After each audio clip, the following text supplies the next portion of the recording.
Praise God. Now, sa oras na ito ay nais kong mag-share sa inyo ng isang kaisipan.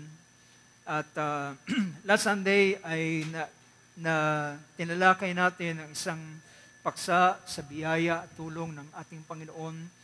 At ito'y may kinalaman sa the nature of God's forgetfulness. Ang kalikasan ng Diyos na siya ay lumilimot. Well, nakikita ko yung ilang mga pattern sa katangian ng ating Panginoon. At last fellowship, sa ating joint fellowship ay na-share ko, at one time na-share ko na rin dito yung paksang yun ay may kinalaman sa does God change His mind? At nakita natin ang Diyos ay kapwa hindi nagbabago ng kanyang pag-iisip at nagbabago rin siya ng kanyang pag-iisip. At alam natin kung ano yung aking tinutukoy. At nung nakaraan ay nakita natin na ang Diyos ay hindi siya nakakalimot sa kanyang mga salita, sa kanyang pangako, at sa ilang mga bagay, ngunit siya rin naman ay nakakalimot. Nakuha niyo ba yung punto ko? Siya'y nakakalimot, siya ay lumilimot. Nililimot niya yung ating mga kasalanan. So, ito ang nature, katangian ng Diyos na ating makikita. His both, siya ay kapwa, nagtatanda, umaalala. Alam nyo, may sinabi sa banal na kasulatan na hindi niya lilimutin ang kasalanan ng isang tao. Once na ang taong ito ay hindi niya kinilala ang ating Panginoon. Dahil is only through Christ, tanging sa pamamagitan lamang ng ating Panginoong Jesucristo, mapapatawad ang kasalanan. At labas sa ating Panginoong Hesus ay hindi maaring mapatawad at di maaring malimot ang kasalanan ng tao ay mananatili sa Kanya. So, sa umaga namang ito, sa biyaya ng ating Panginoon at sa Kanyang kagandahang loob, ay pag-usapan naman natin ang isang paksa. Dito sa verse na ating binasa sa chapter 54 ng Book of Isaiah. At ang verse, particular in verse 17, and I just want again to read this. Ang verse 17 ay sinabi ron, "No weapon that is formed against you will prosper. And every tongue that accuses you in judgment, you will condemn. And this is the heritage of the servants of the Lord, and their vindication is from me, declares the Lord." Praise God. So pinapakita nito, ang gusto kong pagtuunan ng pansin, yung bahagi ng verse na ito na nagsasabing, this is the heritage of the Lord. This is the heritage of the Lord. Ito ay pamana ng Panginoon sa kanyang mga lingkod. This is the heritage of the servants of the Lord. This is the heritage of the servants of the Lord. So pinapakita ang salitang heritage ay ito ay pamana. Diba? Ito ay pamana. So, tayo na yung mga magulang natin ay walang mga lupa, ay walang may papamana sa atin. And sometimes meron akong nakakausap yung kanilang tatay ay walang naipamanang lupa pero mayroong naipamanang utang. Pero, mga kapatid, it doesn't matter kung ang pinakamahalagang may pamana ng ating magulang sa atin, alam ko ay ang ilan sa mga magulang ay nagsisikap sila na maipasa sa kanilang mga anak yung mabubuting ugali, yung mga prinsipyo, yung mabubuting prinsipyo na meron sila, na although hindi sila mga nakakilala sa Panginoon, pero yung mga prinsipyo ay kanilang gustong ipamana. And at the end, sa biyaya ng Diyos ay ang mga magulang na yan ay inaabot pa rin ng Panginoon. Nakakakilala sa Panginoon at sila ay merong bagay na ginagawang Diyos. Pero, alam nyo, naalala kong sinabi ni Paul kay Timothy. Kanyang pinahayag na alam niya kung paano ang pananampalataya ng lola ni Timothy ay naipasa sa kanyang nanay. And then yung kanyang pananampalataya naman ng nanay niya ay naipasa sa kanya. So, sa kabila na walang anumang material na kayamanan na ipamana, isa sa pinakamagandang maipamana ay ang pananampalataya. Dahilan ng pananampalataya, as we have mentioned kamakailan, ang pananampalataya ay ito ay ang tunay na kayamanan na meron ang isang tao. Dahilan ng kayamanang ito ay hindi hihiwalay sa kanya. Hindi ito, pag alis niya, daladala niya ang kayamanang ito. Hindi katulad ng kayamanan dito sa lupa, pera, salapi, bahay, lupa, sasakyan, ano pa mang mga assets, properties. Pag ikaw, ang tao ay umalis, lahat ng yon ay hindi niya pwedeng dalhin. Pero merong isang kayamanan na ito ay sasama sa kanya at kahit saan siya magparoon, ito ay ang pananampalataya. Now, dito sa bahaging ito, pinakita ni sa sulat o sa prophecy at pagpapahayag ni Isaias, ito ay meron siyang binahagi rito na sabi niya, this is the heritage of the servants of the Lord. So, naintindihan na natin na kapag sinabing heritage, ito ay mana. At kapag ito ay mana na ibinigay sa iyo, ito ay magiging iyo magpakailanman. Is that right? Kapag ang isang bagay ay pinamana sa iyo, ito ay iyo at meron kang right sa bagay nito. Ito ay sa iyo at hindi yan kailanman mawawala sa iyo. At sinabi rito, this is the heritage of the servants of the Lord. At ang lubos na kanyang pinagtuunan ng pansin ay ang unang bahagi ng verse 17 na pinakita niya, pero ito ay bandang huli na. Pero makikita natin the whole chapter ng chapter 54 ng Book of Isaiah.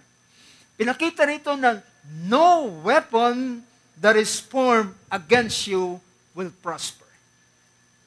How many can say amen to that? Basahin nga natin sa Tagalog. Sabi niya, walang almas na ginawa laban sa iyo na pakikinabangan at bawat dila na gagalaw laban sa iyo sa kahatulan ay iyong hahatulan. Pinakita na walang armas na pwedeng i-form na ito ay anong tawag dito? Mapapakinabangan. Ang sabi naman sa wikang Ingles, no weapon that is formed against you will prosper. But, pinapakita na pwede silang magkapag-imbento ng armas o makapag-imbento ng isang bagay, pero at the end of the day, it will not work. Nakukonyo mga kapatid.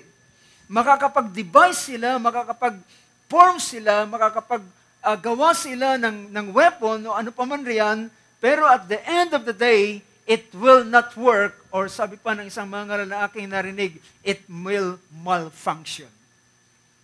Ito ay hindi gagana. Ito ay hindi mapapakinabangan. Sa araw na yon, kung kailan yung bagay na yon ay ito ay hindi gagana o ito ay hindi mapapakinabangan, it will not prosper. But, nung nakarang Thursday ay pinag-usapan natin about ang Israel siya ay kagaya ng apple of the eye of the Lord. Di ba mga kapatid? Ang Israel ay siya ang apple of the eye. Pinakita na in the same way, gayon din naman ang iglesia, ang church. ang iglesia ng Panginoon, sila ay apple of God's eye. At pag pinag-usapan ang salitang apple of the eye, pinapakita rito yung pinapakitang special na protection na ginagawa. Special protection na ginagawa. Dahilan ang mata ng isang tao ay ito yung sa lahat ng parte ng ating katawan, ito yung mata ang naka-expose. Yung ating balat ay siyang nako-cover doon sa ating mga salaman, sa mga ugat, sinus. Pero yung ating mata ay exposed yan. At ang tanging pinaka-protection niyan ay yung tinatawag na eyelid, di ba? Yung talukap ng mata. At gaano pinoproteksyonan ng katawan o ng talukap mata ang mata. Ito'y nangyayari kapag merong insekto na nadadapo bago pa siya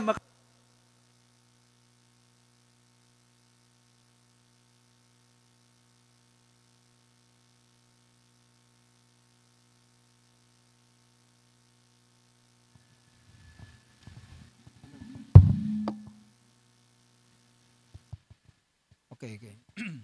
So, ang ating binibigyan ng pansin ay ang mata ng isang tao, ito ay protektado ng dinisenyo ng Panginoon na ito'y napoprotektahan, na nangyayari dito na automatic ang ating mga mata ay pumipikit once na ang anumang sabihin natin mga bagay na lumilipad ay hindi nakakapasok sa ating mata at ito'y pinaproteksyonan. So, ganon ang pagpoproteksyon, pagbibigay ng Diyos ng proteksyon sa kanyang bayang, una ang Israel at gayon din naman ang iglesia. Can you say amen to that? Amen. Praise God. Thank God for that kind of protection na ginawa ng Diyos para sa kanyang bayan. Now, nakita natin, pero sa oras na ito ay gusto kong bigyan ng pansin dahilan ang chapter 54 ng Book of Isaiah ay pagpapakita rito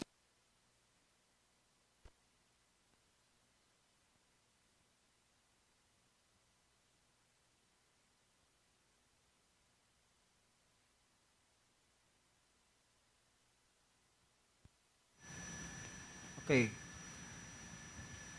So, pinapakita dito sa chapter 54 ng Book of Isaiah ay sa unang verse, makikita natin ang bagay nito. Pinakita ng verse 1, "Shout for joy, O barren one, you who have borne no child, break forth into joyful shouting and cry aloud, you who have not travailed, for the sons of the desolate one will be more and numerous than the sons of the married woman, says the Lord." Now, ang pinapakita ng Panginoon dito sa prophecy ito ay may kinalaman sa restoration ng Israel. So to cut the long story, ay pinapakita rito ay ang restoration ng Israel. Ang kanyang restoration. Alam natin na ang Israel ay dumaan siya, the northern kingdom, yung 10 tribes, ay siya ang unang naging captive or naging bihag ng Assyrian. And then later on, bagamat hindi sa panahon ni Isaiah nangyari at naganap ang Babylonian captivity, ito ay hula na maranasan ng Israel. Pinakita na ito ay maranasan ng Israel. So, kaya ang verse chapter 54 na ito ay pagpapakita ng kanyang restoration. At sa panahon ng kanyang restoration, ay pinakita rito na sabi niya, "Shout for joy, O barren one, you who have borne no child." Well, ang sabi rito, "Break forth into joyful shouting and cry aloud, you have not travailed, for the sons of the desolate one will be more numerous than the sons of the married woman." Well, alam natin na ang tinutukoy dito, pagkatapos, bagamat ang Israel ay nakabalik siya after ng Babylonian captivity. Pero ang lubos na restoration ng Israel ay hindi lamang ang pagbabalik nila after Babylonian captivity, kundi ang lubos na restoration ng Israel ay sa panahon sa panahon ng tinatawag na, alam natin, bago ang pagparito ng ating Panginoon. Ang pagdalaw ng Diyos sa kanyang bayan, ito ang pinaka-restoration ng lubusan ng Diyos para sa Israel. At ito ang panahon na sila ay kanilang makikilala kung sino ang ating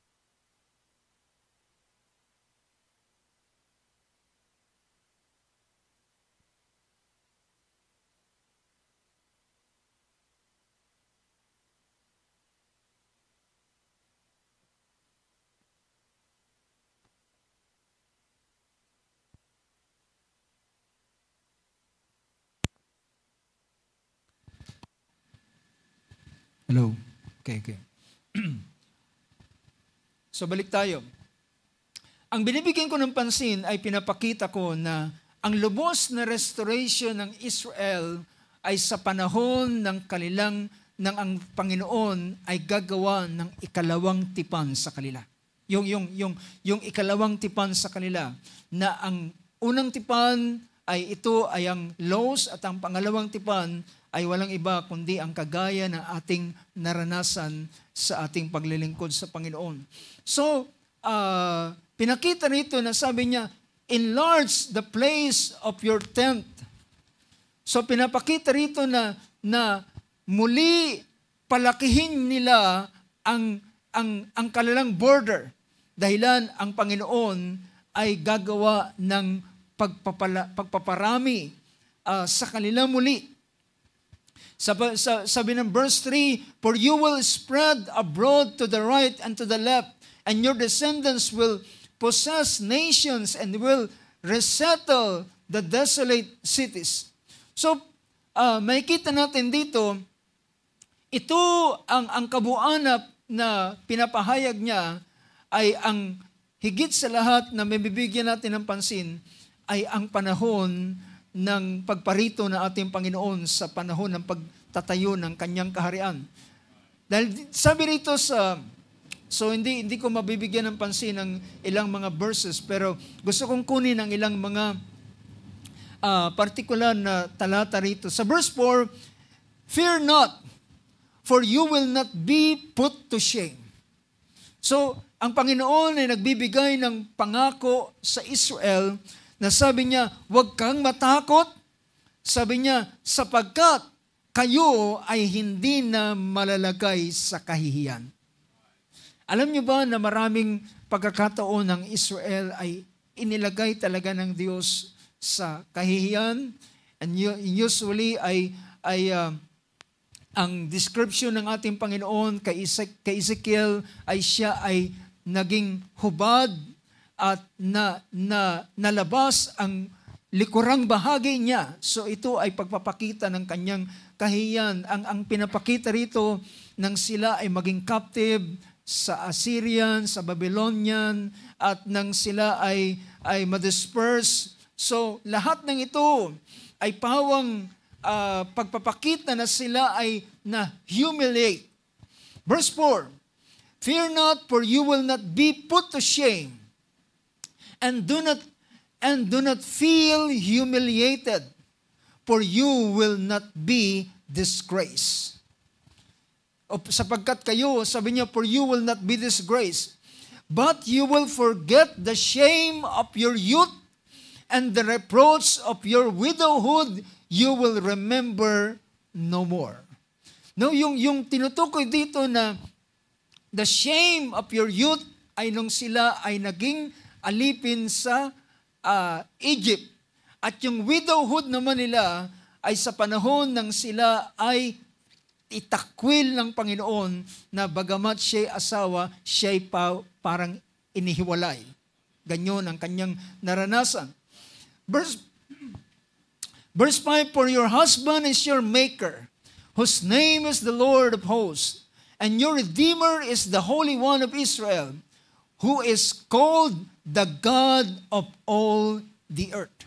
So your husband is your maker.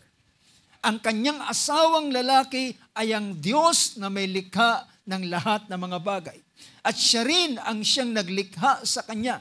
So, ang Diyos ang siyang naglikha o naggawa sa kanya dahilan tinawag ng Panginoon si Abraham na nag-iisa, and then si Isaac, si Jacob, and then ang 12 anak ni Jacob na siyang nag-form ng nation ng Israel. For your husband is your maker, whose name is the Lord of hosts, and your Redeemer is the Holy One of Israel, who is called the God of all the earth. For the Lord has called you like a wife forsaken and grieved in spirit, even like a wife of one's youth when she is rejected, says the Lord your God. So, ang tinutukoy ko sa puntong ito na aking binibigyan ng pansin bago ko pumunta sa huling punto ay paano ang Israel ay ibabalik ng Diyos. At sa panahong ito, sa mahabang panahon, parang may mga panahon na sila ay dumaranas ng parang travail. Ngunit merong isang panahon na sinabi rito na magiging mas marami ang anak ng babaeng pinabayaan kaysa sa babae na pinakita ng verse 1. Sabi niya, for the sons of the desolate one will be more numerous than the sons of the married woman. So ito'y pinapakita sa kalalagayan ng bansang Israel. Now, kung bakit ko dinaanan ng ganitong bagay? Dahilan sa bandang huli ng restoration ng Panginoon sa Israel, siya ay gagawa ng dakilang gawa para sa kanyang bayan. Can I say amen to that? Siya ay gagawa ng isang dakilang gawa. So pinakita ng verse 4, hindi na sila mapapahiya pang muli. Just mark this word because it is not my word, it is the prophecy of Isaiah. Pinakita na hindi na sila muling mapapahiya. Kung sila ay napahiya sa mga nagdaang panahon and they become captive, sila'y nasakop, sila'y natalo ng mga bansa, but ang Panginoon ay sabi niya, huwag kayong matakot, hindi na kayo mapapahiyang muli. And I want to, gusto kong ma-realize natin ang kalalagayan ng Israel ngayon ay hindi na sila muling mapapahiya. Sa kanilang kalalagayan ngayon, according to Bible prophecy, sinabi niya, huwag kayong matakot, hindi na kayo muling mapapahiya. And do not feel humiliated. Hindi na kayo maibababa,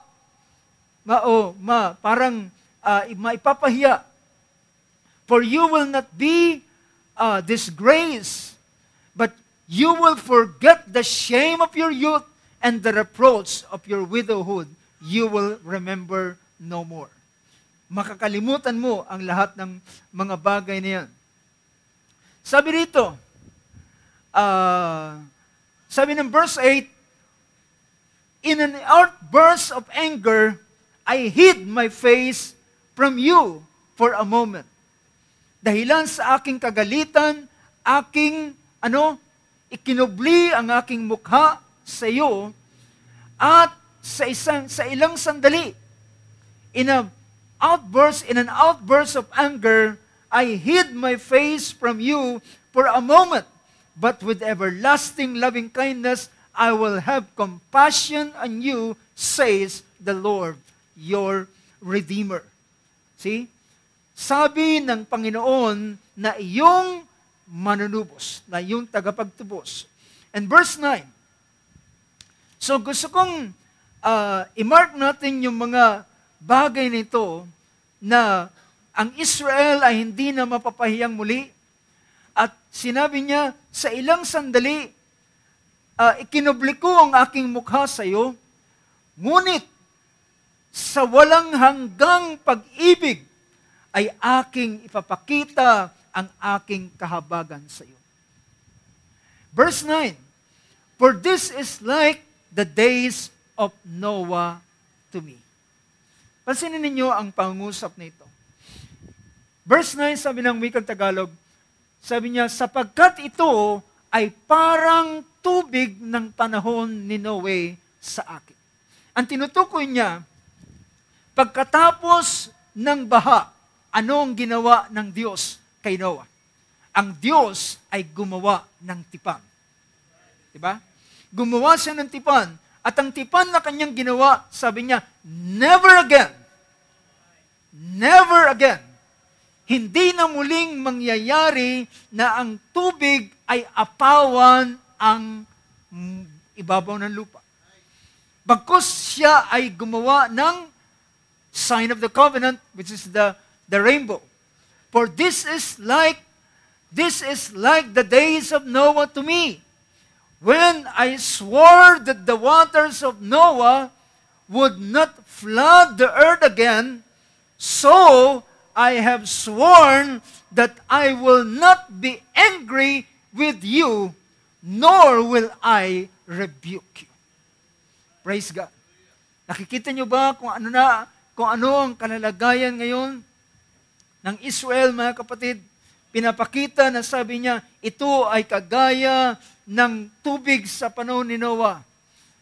Kung paano siyang sumumpa na hindi na muling aapawan ng tubig, ngayon siya ay sumusumpa na hindi na siya muling magagalit sa kanyang bayang Israel. Hindi na siya muling magagalit sa kanyang bayan. I have sworn that I will not be angry with you. This is final, mga kapatid, dahilan ito'y salita ng Panginoon. Ito'y tipan ng Diyos na kanyang tinitipan ngayon sa kanyang bayan. Nor will I rebuke you. For the mountains may be removed, and the hills may shake, but my loving kindness will not be removed from you, and my covenant of peace will not be shaken, says the Lord who has compassion on you. Now, mga kapatid, sa pamamagitan ng prophecy na intindihan natin ngayon, ano ang kalalagayan ng Israel. Maintindihan natin na hindi sila mapapahiya. Hindi na sila mapapahiya dahilan ng Panginoon ang siyang gagawa sa kanila. So pinakita natin ang ilang mga bagay. Ngunit, alam niyo ba na sa bandang huli ng verse na ito, ay pinakita dun sa verse 16, behold, I myself have created the smith who blows the fire of coals. Sabi niya, ako mismo ang naglikha sa mga, yung tagapaggawa ng alahas. Tingnan natin sa Tagalog. Narito aking nilalang, siya ang lumalang sa panday. Ako ang lumalang, sabi niya, aking nilalang ang panday na humihihip sa mga baga. Well, ang tinutukoy dito ay yung gumagawa ng sandata, di ba?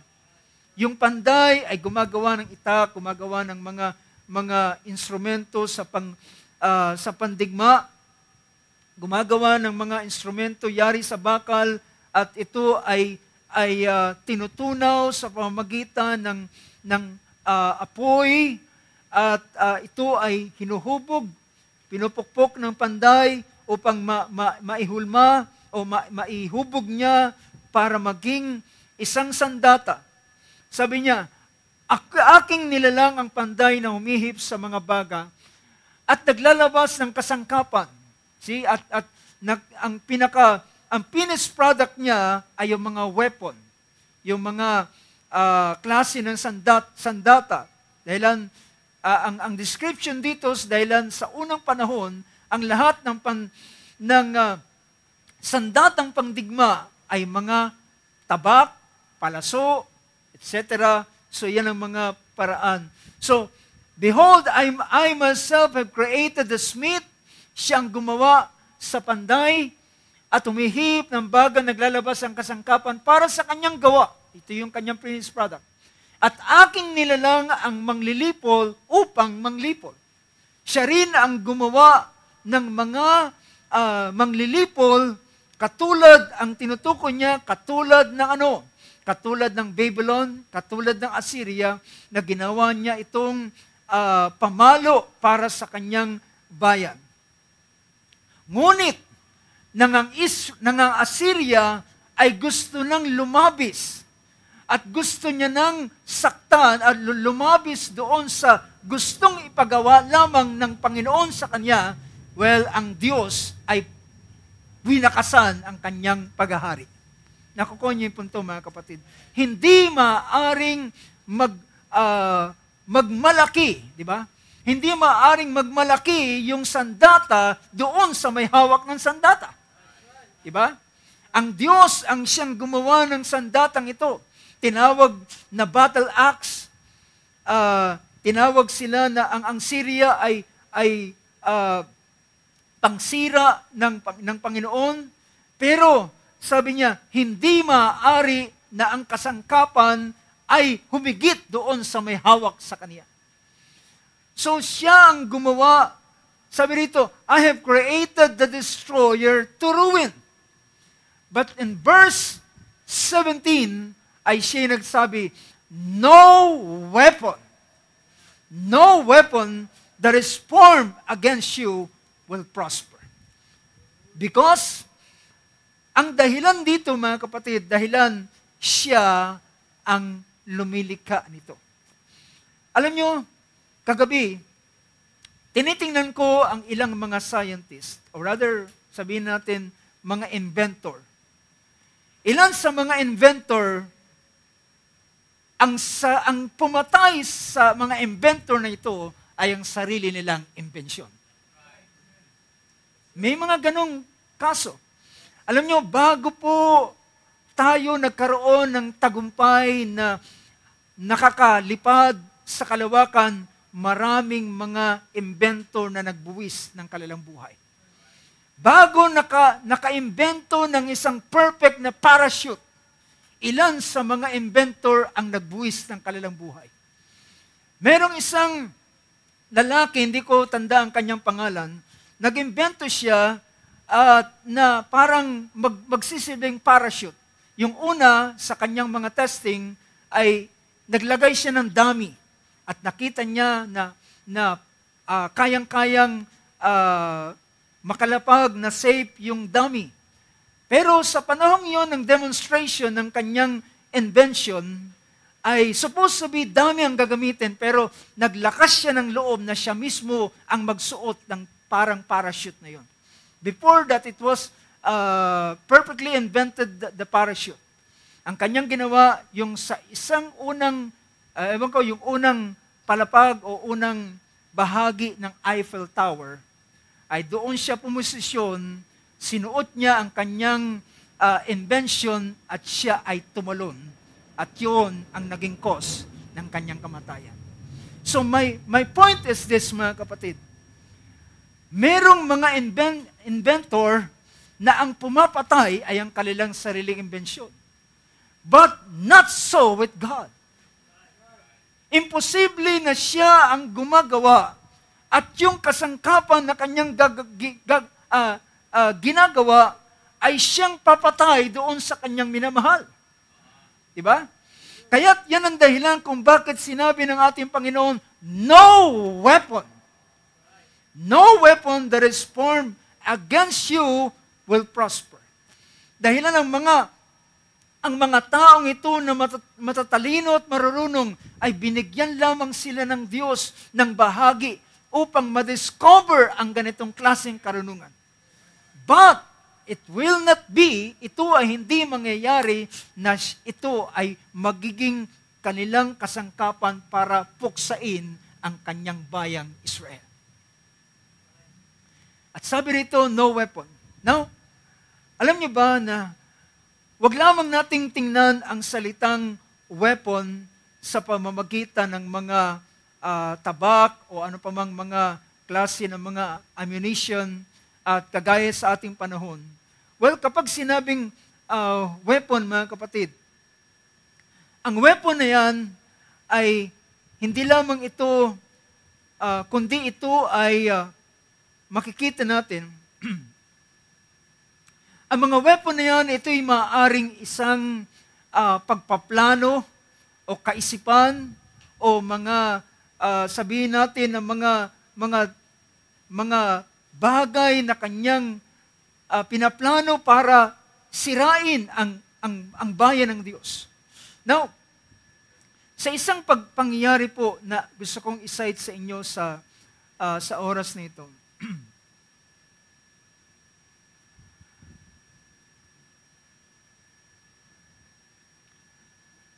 Gusto kong bigyan natin ng pansin ang isang pangyayari sa banal na kasulatan. Para maintindihan nyo na ang weapon is not just yung mga kagaya ng mga ammunition sa ating panahon. Pero babalik muna tayo sa mga sa nagdaang panahon. And in fact, ang verse na ito o ang pangyayari na ating bibigyan ng pansin ay ito ay after ng panahon ni Isaiah.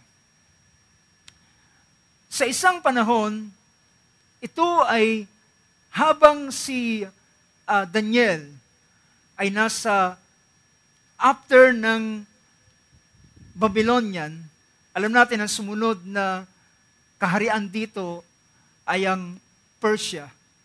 At sa panahon ito ay si Darius na ang siyang kumbaga, siyang nangangasiwa at namamahala sa bahaging ito ng Babylon. Sa panahong ito, I'm referring to Daniel chapter 6. Sa panahong ito ay, ang nangyayari ay merong, Daniel chapter 6 verse 1, sabi ng verse 1, it seems good to Darius to appoint 120 satraps over the kingdom that they would be in charge of the whole kingdom. So, ang plano ni Darius ay maglagay ng 120 satraps o yung parang pinaka-governor sa kanyang kaharian, 120 para mamahala sa kanyang buong kaharian. At so yung 120 na ito ay kasama rito si Daniel. Ngunit, merong anong bagay na nadarama si Darius kay Daniel na gustong gawin ni Darius si Daniel na pinaka-pangulo sa lahat ng 120 na satraps or governor. And over them, 3 commissioners of whom Daniel, so doon sa 120 satraps, sa verse 2 ay pinakita, doon sa 120 satraps ay merong 3 commissioner na dito ay isa si Daniel. And over them 3 commissioners of whom Daniel was one, that these satraps might be accountable to them and that the king might not suffer loss. Then this Daniel began distinguishing himself among the commissioners and satraps because he possessed an extraordinary spirit, and the king planned to appoint him over the entire kingdom. So gusto ni Darius na ito na ilagay si Daniel na nasa ibabaw siya ng 120 satraps na ito and also over doon sa 3 commissioner. siya ang gawing pinaka in charge sa lahat sa kanyang buong kaharian. So yun yung pinapakita rito. Then this Daniel began distinguishing himself among the commissioners and satraps because he possessed an extraordinary spirit. And the king planned to appoint him over the entire kingdom. At dito na mga kapatid, dito sila ngayon nagkaroon ng pagpaplano. So, ito ay masasabi ko rin na isang klase ng weapon na gusto nilang gamitin to destroy Daniel. Nakukuha niyo yung punto ko, mga kapatid. So, weapon is not just only kung anong klase ng mga pandigma. Ito ay meron tayong narinig na weapon of destruction. At isa sa weapon na gusto nilang i-devise o gawin ay to destroy Daniel. At ang dalawang commissioner na ito, na pangatlo si Daniel, ay naiinggit dahilan parang kay Daniel mapupunta yung in charge, magiging in charge siya sa lahat sa atin. So sabi nila, verse 4, then the commissioners and satraps began trying to find a ground of accusation against Daniel in regard to government affairs, but they could find no ground of accusation or evidence of corruption, in so much as he was faithful and no negligence or corruption was to be found in him. Ito yung pinakamainam naman, mga kapatid. Hallelujah. In order na ang weapon na yan ay hindi mag-work sa kanya, si Daniel ay nanatili siya sa kanyang katapatan, sa hindi pagpapabaya, at sa walang korupsyon na masumpungan sa kanya. Naging matapat siya sa kanyang duty, sa kanyang trabahong ginagawa. So, hanap sila ng hanap. Tingnan nga natin anong pwede nating masilip na butas para masira natin si Daniel.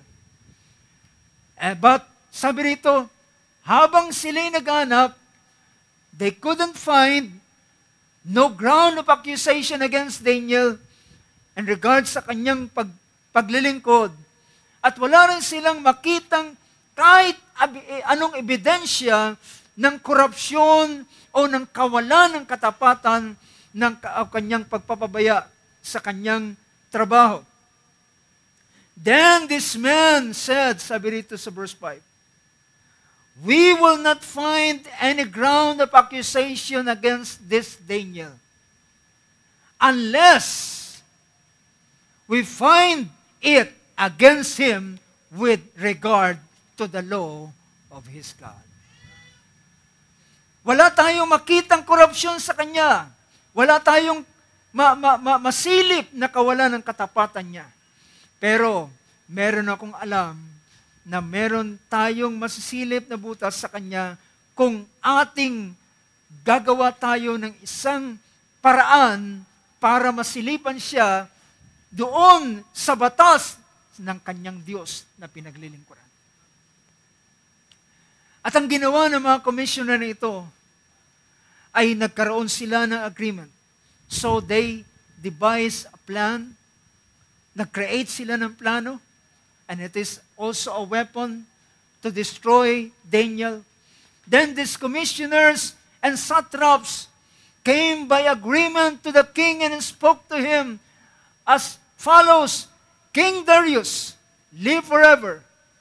All the commissioners of the kingdom, the prefects, the satraps, the high officials, and the governors have consulted together that the king should establish a statute and enforce an injunction that anyone who makes a petition to any god or man besides you, O king, for 30 days shall be cast into the lion's den. So, nagplano sila ng ganitong bagay. Mahal na hari, nag-usap kami ng mga commissioner at nagplano kami ng ganito na ikaw ay maggawa ng isang kautusan na sa loob ng 30 araw, walang sino mang Diyos o tao ang tatawagin maliban sa iyo. At sino mang tatawag sa ibang Diyos o sa sino mang tao, ay dapat siyang itapon sa yungib ng leon at yun ang kanyang magiging kaparusahan. Ang sabi rito, at ang hari ay nalugod, pinagtibay ang dokumento, sinay ng kanyang singsing, at sabi ng verse 9, therefore King Darius signed the document, that is the injunction. Verse 10, now when Daniel knew that the document was signed, nang malaman niya na ang dokumento ay pinagtibay na, si Daniel ay nanalangin sa kanyang Diyos. At sabi rito, he entered his house. Now in his roof chamber, he had windows open toward Jerusalem and continued kneeling on his knees 3 times a day, praying and giving thanks before his God as he had been doing previously. Well, mga kapatid, ang bagay na ito ay hindi naglagay ng takot kay Daniel, kundi siya ay nagpatuloy na gawin ang kanyang pakikipag-ugnayan sa kanyang Diyos. 3 times a day ay siya'y lumuluhod, binubuksan ang pintana, at siya'y tumatawag sa Panginoon na nakaharap ang bintana sa Jerusalem. At mga kapatid, unang araw pa lamang, laglag na kagad si Daniel sa patibong ng mga taong ito. Unang araw pa lamang, nakita na nila successful yung kanilang weapon para i-destroy si Daniel. At mga kapatid, hindi na sila nagpatumpik-tumpik, hindi na sila nagpaabot ng 30 days. Right away, nang makita nila si Daniel na tumatawag sa Diyos, not once, not twice, but 3 times a day, he is kneeling down sa kanyang Diyos at pinakita nila na sinira ni Daniel ang kautusan na ginawa ng Diyos. Verse 11, then this man came by agreement and found Daniel making petition and supplication before his God. Then they approached and spoke before the king about the king's injunction. Did you not sign an injunction that any man who makes a petition to any god or man besides you, O king, for 30 days is to be cast into the lion's den? And the king replied, the statement is true according to the law of the Medes and Persians, which may not be revoked. Well, pinagtibay pa niya. Ayon sa batas ng Medes and Persia, na hindi pwedeng mawalang bisa. Then they answered and spoke before the king, Daniel, who is one of the exiles from Judah, pays no attention to you, O king, or to the injunction which you signed, but keeps making his petition 3 times a day. So may ground talaga sila. Hindi lamang isang beses. Hindi lamang basta, kumbaga, nagkataon. O parang minsan na lamang. 3 beses isang araw. Then as soon as the king heard this statement, he was deeply distressed and set his mind on delivering Daniel, and even until sunset, he kept exerting himself to rescue him. Nang marinig nila na si Daniel pala ay nahulog sa ganitong klaseng patibong, nag-alala ang hari at nag-isip paano niya ililigtas si Daniel. Hindi siya kagad nag-react, lumipas ang mga oras, nag-isip siya, at papalubog na ang araw. ay nag-iisip siya paano niya ililigtas si Daniel. Pero sa paglubog ng araw, lumapit uli yung mga satraps sa kanya o yung mga commissioners sa kanya. Then this man came by agreement to the king and said to the king, "Recognize, O king, that it is a law of the Medes and Persians, that no injunction or statutes which the king establishes may be changed." Tandaan mo, hari, na walang batas sa Media and Persia na ito'y pinagtibay na maaring mabago pa. Yan ang dahilan kung bakit siya ay nag-utos at dahilan wala siyang magagawa. Ipinag-utos na si Daniel ay ipasok doon, dalhin doon sa yungib ng leon. Ngunit, bago pumasok, ay may mga parting words na sinabi pa si Darius. Then the king gave orders, and Daniel was brought in and cast into the lion's den. The king spoke and said to Daniel, "Your God, whom you constantly serve, will himself deliver you."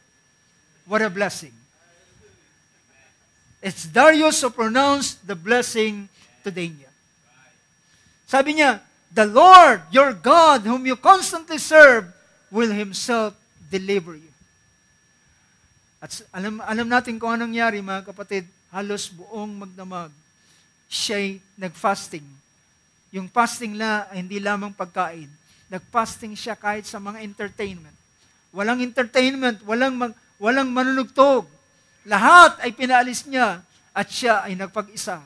At nag-iisip kung siya ay ililigtas kaya ng Diyos na kanyang pinaglilingkuran. At ang buong magdamag ay lumipas. At nang magbubukang liwayway, si Darius ay nagmamadaling pumunta doon sa kuweba ng leon. Ang sabi ng verse 19, "Then the king arose at dawn at the break of day and went in haste to the lion's den.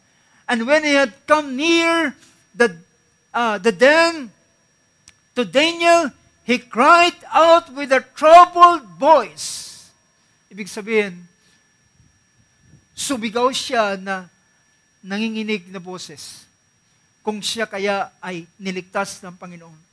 Then the king spoke and said to Daniel, "Daniel, servant of the living God, has your God, whom you constantly serve, been able to deliver you from the lions?" At siya'y nag-aantay ng sasagot sa kabila. Kapag walang sumagot, gutay-gutay na si Daniel. Pero, sa kabilang bahagi, dahilan meron itong batong nakatakip. Then Daniel spoke to the king, "O king, live forever." King, live forever. My God sent his angel and shut the lions' mouths, and they have not harmed me inasmuch as I was found innocent before him, and also toward you, O king, I have committed no crime. Now, mga kapatid, alam niyo, sabi ng Proverbs chapter 28, verse 1. Sabi ng Proverbs 28, verse 1. Sabi riyan, "The wicked flee when no one is pursuing, but the righteous are bold as a lion." Ang masama ay tumatakas kahit walang humahabol. Ngunit ang matuwid ay matapang na kagaya ng leon. Meron ding isang verse na pinakita si Apostle John sa 1 John chapter 5. Sabi rito sa 1 John 5, verse 17, starting verse 17, sabi rito, "All unrighteousness is sin, and there is a sin not leading to death." Verse 18, And we know that no one who is born of God sins. But he who was born of God keeps him, and the evil one does not touch him. Sa wikang Tagalog, pinapakita rito, tingnan natin. Nalalaman natin na ang sino mang ipinanganak ng Diyos. Tayo ba'y pinanganak ng Diyos? Ang sino mang pinanganak ng Diyos ay hindi nagkakasala. Ang ibang version dito ay hindi sila nananatili o nagpa-practice ng kasalanan. Kung sila ay magkasala, then sila ay humihingi ng tawad. Hindi sila nananatiling nagpa-practice ng kasalanan. Datapwat, ang ipinanganak ng Diyos ay ay nag-iingat ng kanyang sarili at hindi siya ginagalaw ng masama. So dito sa bahaging ito, pinakita na ng si Daniel sa kanyang pagtatapat, sa kabila ng kanyang pagtatapat, ay inaccuse siya. Well, hindi po sinabi ng verse sa chapter 54 na hindi makakapag-form ng weapon. Nakukuha niyo ba yung punto ko, mga kapatid? Ang sabi rito, no weapon that is formed. Hindi sinabi na hindi na sila makakapag-form. Sila ay makakapag-form. Sila ay makakapag-invento ng mga weapon. But, ang sinabi rito, yung inimbento nila, bagamat ito ay malakas, ito ay matagumpay, na-test nila, maganda ang weapon na ito, but at the end, ito ay hindi mag-work out sa mga anak ng Diyos. How many can say amen to that? This is the heritage of the servants of the Lord. Ito ang mana ng mga lingkod ng Panginoon. At ang mga lingkod ng Panginoon ay binigyan ng ganitong klaseng mana sa kanila. So, ano nangyari? Nang si Daniel ay hindi nasumpungan ng kalikuan at siya'y inakusahan na hindi siya sa kanyang paglilingkod sa Diyos, then itinapon siya sa yungib ng leon, pero ang Diyos ay nagsugo ng kanyang anghel, isinara ang lahat ng bibig ng mga leon at walang kumalmot lamang, kahit kalmot ay walang kumalmot sa kanya. Walang pangil na lumapat kay Daniel. At sinabi niya, dahilan nalalaman ng Panginoon, ako ay nasumpungan na walang sala, walang ginawang anuman. I was found innocent before Him, and also toward you, O King, I have committed no crime. Then the king was very pleased and gave orders for Daniel to be taken up out of the den. Pinag-utos si Daniel na siya ay kunin, ilabas sa yungib ng leon. Then the king, verse 24, then the king then gave orders, and they brought those men who had maliciously accused Daniel, and they cast them and their children and their wives into lions' den, and they had not reached the bottom of the den before the lions overpowered them and crushed all their bones. The weapon that is supposed to be for Daniel ay nag-backfire, pumunta sa kanila. You know, brothers and sisters, there's a lot of things na makikita natin. Naalala ko, si Goliath ay nagyayabang na sabi niya, pupugitin niya ang ulo ni David. Pero, ang lahat ay nag-turn around. At ang nangyari, ang sariling espada ni Goliath ang siyang pumugot sa kanyang sariling ulo. Well, mga kapatid, Ang sabi ng banal na kasulatan, this is the heritage of the servants of the Lord. I just want to stress this, na pinapakita na ito ang mana ng bawat isa sa atin. Ilan dito ang servants ng Panginoon? All the servants of the Lord, this is your heritage. No weapon that is formed against you.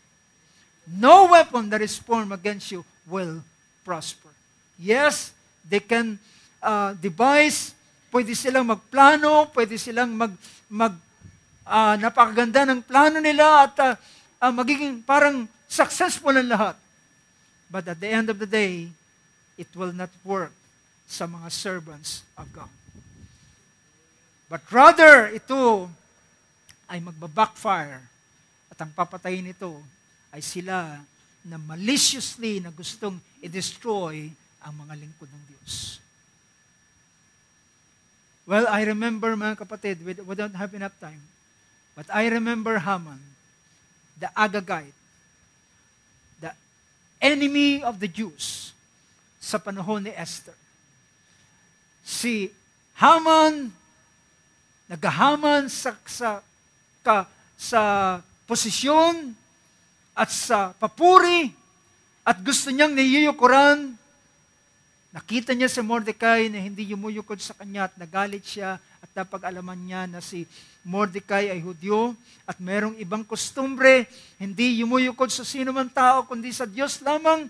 At sabi niya, kinakailangan si Mordecai 10 ng lahat ng kanyang buong kababayan sa buong probinsya at kaharian ng Persia ay ubusin lahat sa pamamagitan ng isang batas na lalagdaan sa isang buwan, sa isang partikular na araw sa bangyon at ang buong lahat ng mga Hudyo ay i-annihilate lahat. But brothers and sisters, napakaganda ng planong ito ni Haman. But it turned out, ang lahat ng mga batas na ito ay nabaligtad lahat. Praise God. Is the same God. And you know, si Haman, dahilan sa labis niyang galit kay Mordecai, nagpagawa ng isang gallows. Yung gallows ay yung bitayan, na ang taas is 50 cubits ang taas. Na kinikinita niya, sabi niya, tingnan ko kung gaano ka katibay. Kapag ikaw ay binitay na sa gallows na ito, 50 cubits high, at makikita ng lahat, papano ang isang lalaking hindi yumuyukod kay Haman ay mamamatay sa ganitong paraan. But, ang ihip ng hangin ay nagbago. At ang nabitay doon instead of Mordecai, it's Haman. No weapon that is formed against you will prosper. Mga kapatid, ang banal na kasulatan nagsabi, sabi ng ating Panginoon, upon this rock I will build my church. Amen. Upon this rock I will build my church, and the gates of Hades will never prevail against this church. Hindi siya magtatagumpay laban sa iglesia ng Diyos. Ang ating Panginoon ay nangusap siya sa Luke chapter 10. Inutusan niya ang 70 disciples na sila ay yumaon 2 by 2 sa lugar bago siya pumunta. At sa kanila at sila ay binigyan ng Panginoon ng authority. Na sabi niya, ang authority ito ay sa pamamagitan ng pangalan ng ating Panginoon. At nang sila ay yumaon, nakita nila na mga demons, mga powers, mga demon forces ay nagpapasubmit sa pangalan ng ating Panginoon. At umuwi sila na tuwan-tuwa at galak na galak. At sabi ng verse 17 ng chapter 10 ng book of Luke, that 70 returned with joy, saying, Lord, even the demons are subject to us in your name. Even the demons are subject to us in your name. And he said to them, I was watching Satan fall from heaven like lightning. Behold, I have given you authority to tread on the serpents and the scorpions and over all the power of the enemy, and nothing will endure you. Amen. Nothing will endure you. Walang sino man ang pwedeng manakit sa inyo. Well, kainin na to sinabi sa mga lingkod ng Panginoon. This is the heritage of the servants of the Lord. This heritage, brothers and sisters, ito ay mana, ipinamana ito sa atin. And now, it is now your possession. It is now our possession. Ito ay ating pag-aari. Dahilan ang sabi ng ating Panginoon, in my name, they shall cast out demons in my name. They shall lay hands on the sick, and they shall recover. Maraming mga weapons sa huling mga araw nito. Kagaya ng weapon na ginawa para kay Daniel, ginawa para sa Israel. Can you imagine, mga kapatid? Isang batas lang na ginawa ni Haman. At ang batas na ito ay papatayin ang lahat ng angkan ng Israel. Pero, ang sabi ng Panginoon mula sa hula ni Isaiah, hindi na muling mangyayari na mapahiya ang Israel. Never again na mapapahiya ang Israel. Never again. Kung sa history ay sa mahabang panahon, ilang beses silang nalagay sa kahiyan dahilan sa kanilang pagsalangsang. Pero ngayon, dahilan sa kagandahang loob ng Panginoon, sila ay ibinangon muli. Hallelujah. At sila ngayon ay naroon sa kanilang lupain sa Jerusalem. At ang Israel, at sabi ng Panginoon, hindi na sila mapapahiya. Ito'y kagaya ng tipan ng Panginoon kay Noah. Never again na sila ay merong mananakit sa kanila. And you know, ito ay pinaparalel ng banal na kasulatan sa kalalagayan ng mga mananampalataya. Sa mga servants ng ating Panginoon, this is our heritage. This is my heritage. Wala man akong namana mula sa aking magulang, pero meron akong namana sa aking Ama sa langit. At ang manang ito ay pinakita, no weapon that is formed against you will prosper. Praise God. Palakpakan natin ating Panginoon sa oras ito. Tayo tumayo. Hallelujah. Praise God. Praise God. Oh, tulungan tayo ng Panginoon na mapagtanto natin ang bagay na Kanyang ginagawa. Kanyang ginagawa ngayon, both in Israel and the church. Hallelujah. And let's realize this. Dalhin tayo ng Panginoon sa realization.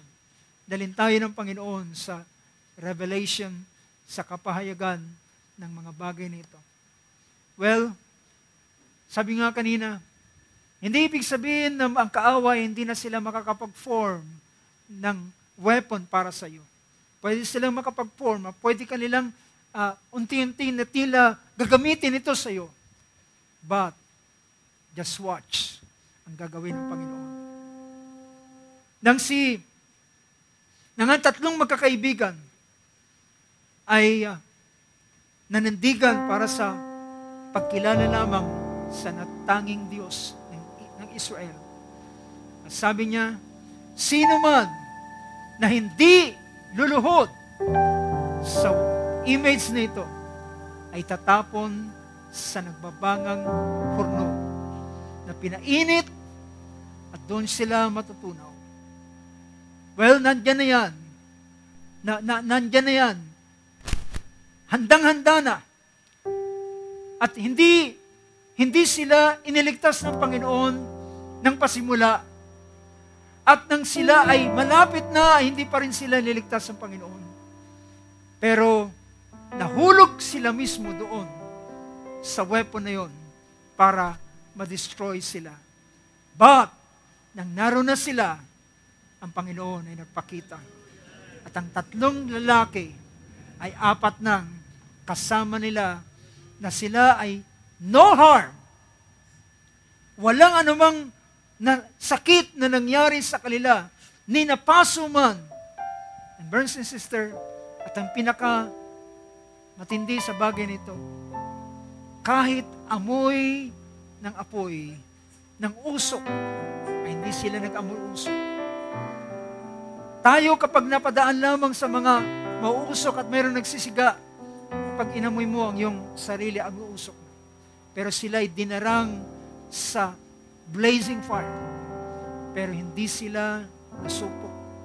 Dahilan, pinatay ng Diyos ang violence of the fire.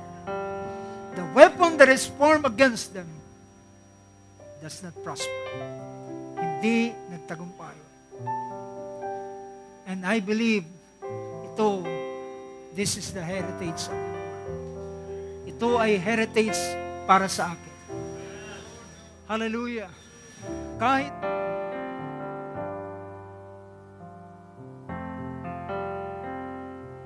habang ating dinadala ang ating mga sarili sa pag-awit sa oras ito. Can you sing the song, You Know I Am the Bride that You're Returning For? Hallelujah. Hallelujah. Atingin ko ang ating maulo sa oras na ito. Hallelujah. Isang napakainam na pangako ang binigay sa atin. But you know, brothers and sisters, it is not just a promise. Hindi lamang ito pangako. Ito ay mana ng bawat isa sa atin. It is our heritage. Ito'y mana na ibinigay ng Panginoon.